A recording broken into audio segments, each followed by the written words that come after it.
Hello বন্ধুরা, কেমন আছো সবাই? আশা করছি সবাই ভালো আর সুস্থ আছো।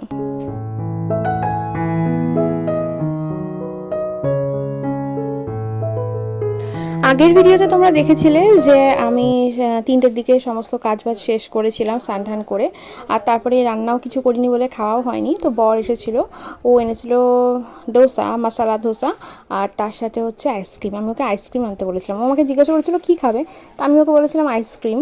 তো আইসক্রিমের কথা বলেছিলাম, তার সাথে ও ধোসাও এনেছিল, আর আইসক্রিমটা ছিল কফি বার।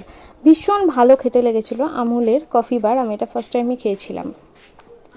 আর তারপরে আমরা একটু রেডি ফেডি হয়ে বেরিয়েছিলাম, গেছিলাম কোথায় বলো তো? সেই যে দাদা একটুখানি বললাম নার্সিংহোমে ছিল, নার্সিংহোম থেকে ছাড়া পেয়েছে, তো সেই দাদাকে আমরা হচ্ছে দেখতে গেছিলাম। তো বাড়িতে এসছে, তো ভাবলাম যে যাই একটু দেখা করে আসি। তারপর মিষ্টিকে নিয়ে বাড়ি ফিরেছি, আর রাত্রে খেয়েছিলাম আলু বিরিয়ানি, তার সাথে চিকেন চাপ। এটাও আজকে কিনেছিলাম। তাহলে আজকের দিনটা আমার সারা দিন কিন্তু রান্না ছাড়াই কাটলো। আর দুপুরবেলায় বর একটাই ধোসা এনেছিল, আমরা দুজন মিলে একটু ভাগাভাগি করে খেয়েছিলাম। এটা হচ্ছে পরদিন সকালবেলা আমি চলে গেছিলাম বাজারে। আর বাজার যাওয়া মানে তো জানোই, আমি যদি দেখি ডালপুরি বসেছে, আমি একটুখানি ডালপুরি আনি। বর খেতে ভালোবাসে, আর তার সাথে মিষ্টিও ভালোবাসে। আর যেহেতু মিষ্টির আবার সর্দি লেগেছে, ও শরীরটা আবার দুদিন যাবৎ ভালো নেই, ওর সর্দি লেগেছে, সেই জন্য ওর জন্য ডালপুরি এনেছিলাম। ওরা দুজনে ডালপুরি খেয়েছে, আর আমি তো ডালপুরি খাবো না। তো বাজার টাজার থেকে এসে তারপরে আমি চা করে নিয়েছিলাম, আর মোটামুটি চা খাওয়া হতে হতে 9টা বেজেই গেছিলো। তারপরে মিষ্টি একটুখানি চলে গেল রিতমের বাড়ি খেলতে, ও একটুখানি মুড়ি খেয়ে রিতমের বাড়ি খেলতে গেল, বললো ডালপুরিটা পরে খাবে। আর এখানে দাসবাবুর জন্য ডালপুরিটা বেড়ে দিলাম। তো দেখো দাসবাবুর কত হাসি। তো তা করতে করতে মিষ্টি আবার খেলেও চলে এলো, এসে বাবার সাথে একটুখানি খুনসুটিও হলো। তারপর দাসবাবু ডালপুরি খেয়েই বেরিয়ে গেছিলো কাজে, আর আমি এখানে রান্নাটা করে নেব। অনেক রকমের সবজি নিয়েছি, একদম পাঁচমিশালি সবজি বলতে পারো। ডাঁটার শাক, তারপরে আলু, পটল, আলু নেই, একটা ছোটো মতো আলু, পটল, মিষ্টি কুমড়ো, পেঁয়াজ, সমস্ত কিছু একদম কুচো করে নিয়েছি। আর বাজার থেকে এইটুকু চিংড়ি মাছ এনেছিলাম। তো এটা হচ্ছে 200 গ্রাম চিংড়ি মাছ। বেছে বুচে কয়টুকু হয়েছে দেখো, 30 টাকা শ নিচ্ছিল। তো 200 গ্রাম 60 টাকার মাছ এনেছি। 60 টাকার মাছ দেখো গায়েই লাগছে না। তো মাছগুলোকে দিয়ে আর এই সবজিগুলো দিয়ে একটা মিক্স ভেজ টাইপের বানাবো। আর মাছগুলো এই চিংড়ি মাছের এই তরকারিটা খেতে বেশ ভালোই লাগে। আর এদিকে তো রিতম এসছে, রিতম আর মিষ্টি ওদিকে খেলা করছে। মাছগুলোকে আগে একটুখানি তেলের ওপরে দিচ্ছি, নইলে আমি বেসিক্যালি এই তরকারিটা কী করি, কালো জিরা, শুকনো লঙ্কা বা কাঁচা লঙ্কা যাই হোক, তেজপাতা ফোড়নে দিয়ে একদম সমস্ত সবজি আর মাছ একসাথে মাখিয়ে চাখিয়ে বসিয়ে দিই, একটু বেশি করে তেল দিয়ে। তাতে করে তরকারিটা বেশ ভালো টেস্ট হয়। আর এর মধ্যে আমি আর কোনো রকম মশলাপাতি কিচ্ছু দিই না। তাতেই কিন্তু চিংড়ি মাছের যে ফ্লেভার আর সবজির যে অরিজিনাল টেস্ট, সেটা মিলিয়ে মিশিয়ে একটা খুব ভালো টেস্ট হয়। কিন্তু আমার বর আবার ডিরেক্ট মাছ না ভেজে চিংড়ি মাছ করলে ওটা আবার ও খেতে চায় না। তো ওর কারণেই মেনলি একটুখানি কড়াইতে তেলের ওপরে দিয়ে একটু নাড়াচাড়া করে নিয়ে হাফ ভাজা মতো করলাম। আর তারপর এই সমস্ত সবজিগুলো দিয়ে এখন নাড়াচাড়া করে জাস্ট লবণ হলুদ দিয়ে ঢাকা চাপা দিয়ে তরকারিটা করে নেব। আর আজকে আর কিছুই রান্না করব না, কারণ আমার বান্ধবী আবার আজকে বলেছে যে ও আমাকে মাটন দেবে। এটা ছিল রবিবারের ভিডিও, রবিবারের দিন ও মাটন রান্না করেছিল, তো ও আমাকে দিয়েছিল। তো এই যে ওর বাড়িতে এসেছি, ওই দেখো ও রান্না করছে ওদিকে।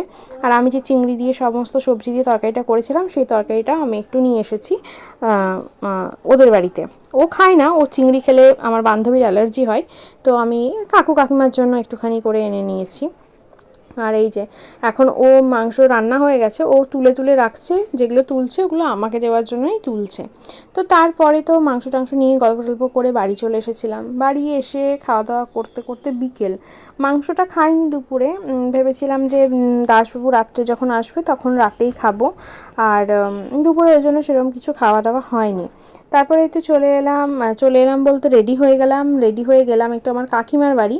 আমার মেয়ে অনেকদিন ধরে জেদ করছিল যে যাবে যাবে, তো ওদের বাড়িতে আমার বোনদের সাথে খেলতে ও ভীষণ ভালোবাসে, সেই কারণে ওকে নিয়ে যাওয়া। আর আমার এই ছোটো বোনটার পড়া ছুটি থাকে রবিবারের দিন বিকেলে, আর নইলে তো এখন বুঝতেই পারছো সবারই পড়ার কত চাপ, সেই জন্য একটা ছুটির দিন পাই, তো আমি ভাবলাম যে নিয়ে যাই।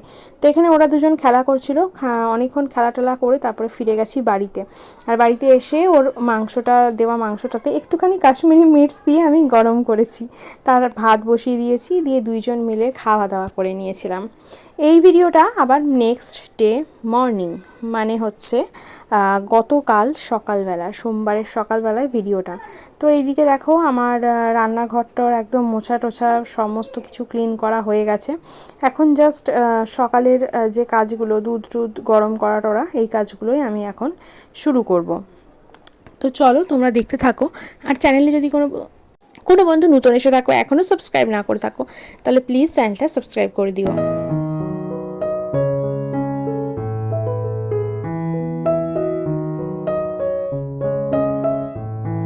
দুধটা ওদিকে জাল করতে দিয়ে আর তারপরে আমি এদিকে চলে এলাম হচ্ছে কাপড়গুলো কেচে নিতে। কাপড়গুলো তো আগেই ভিজিয়ে রেখেছিলাম আর এখন জাস্ট কেচে নেওয়ার পালা।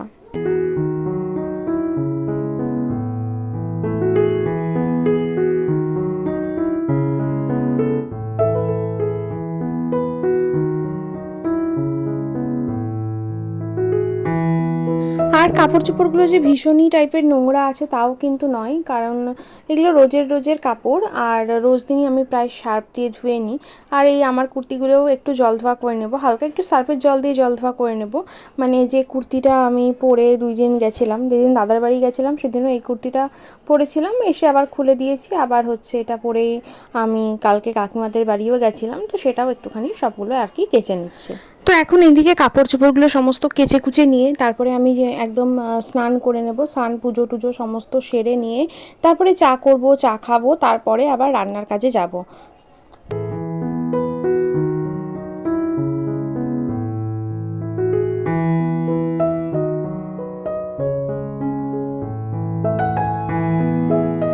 এখন এই যে আবার রান্না করছি, এই মিষ্টি কুমড়োটুকু নিয়ে এলাম, মিষ্টি কুমড়ো দিয়ে এই ডাঁটার শাক দিয়ে একটা তরকারি করব, আলু ভাজা করব, আর ডাল করা অলরেডি আমার হয়ে গেছে।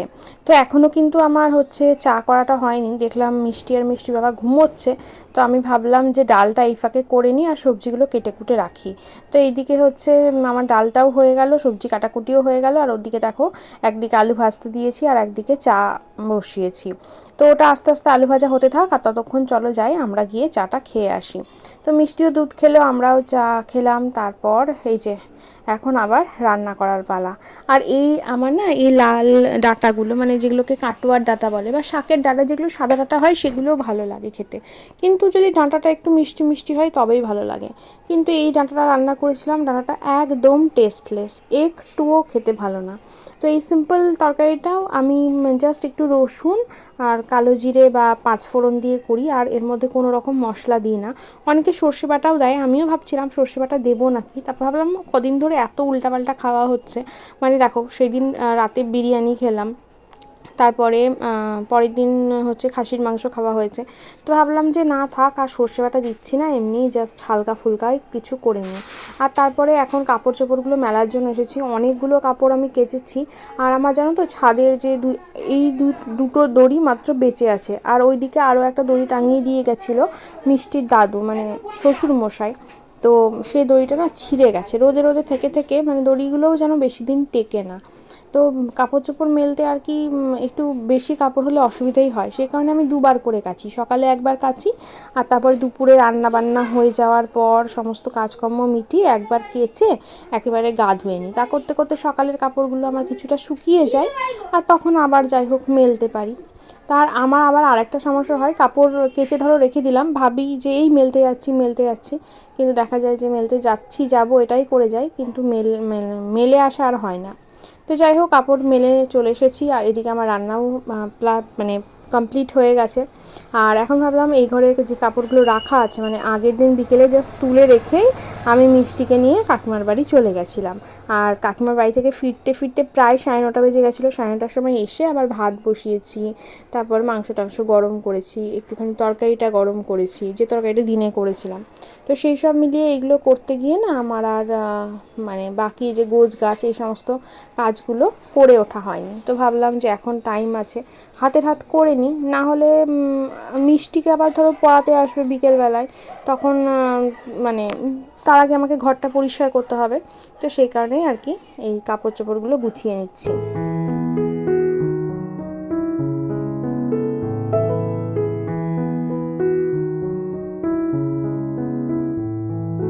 জানো তো সংসারের এই কাজটা আমার কাছে খুব বিরক্তিকর লাগে, এই যে হচ্ছে কাপড় চোপড় গোছানো।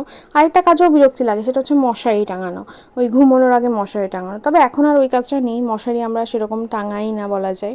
তো যাই হোক, এখনও কিন্তু জলখাবার খাওয়া হয়নি। জলখাবারে এই যে মিষ্টির জলখাবার নিয়ে নিয়েছি, এটা হচ্ছে ডাল মুড়ি, ডালটা নিচে আছে। আগে ডাল নিয়ে তারপরে মুড়ি নিয়েছি। এই যে মিষ্টিকে ডাল মুড়ি খাওয়াচ্ছিলাম, আর দাসবাবুকেও খাবারটা বেড়ে দিয়েছি, তারপরে আমিও একেবারে খেয়ে নেব। তো ডাঁটা, শাকের ডাঁটার তরকারি, ডাল, লেবু, আলু ভাজা আর ডিমের অমলেট, এই ছিল মিষ্টি রান্নি। এই মিষ্টি বলছি, দাসবাবু সিম্পল খাওয়া। মিষ্টি ডালমুড়ি শেষ করে আরও একটু ডালমুড়ি খেতে চাইলো, সেকেন্ড টাইম ওকে খাওয়ালাম। তো এখন কিন্তু বিকেলবেলা আমরা খেয়েছি, ঘুমিয়েছি, সব কাজ হয়ে এখন বিকেলবেলা এসেছি ছাদে মা মেয়ে মিলে গাছেগুলোতে জল দিতে। তো মিষ্টি বলল ও গাছগুলোতে জল দেবে, আর আমি সেই ফাঁকে কাপড়গুলো তুলে নিলাম। তারপরে দেখো, গাছে জল দেওয়ার সাথে সাথেই ছাদ ধুয়েছে, ছাদেও ওর জল ঢেলেছে, মানে ওর যা খেয়াল। তারপর নিচে চলে গেলাম, মিষ্টিকে পড়াতেও চলে এলো, আর মিষ্টির দিদিভাই আর মিষ্টিকে টিফিন দিয়ে আজকে ব্লগটা শেষ করছি। চলো টাটা।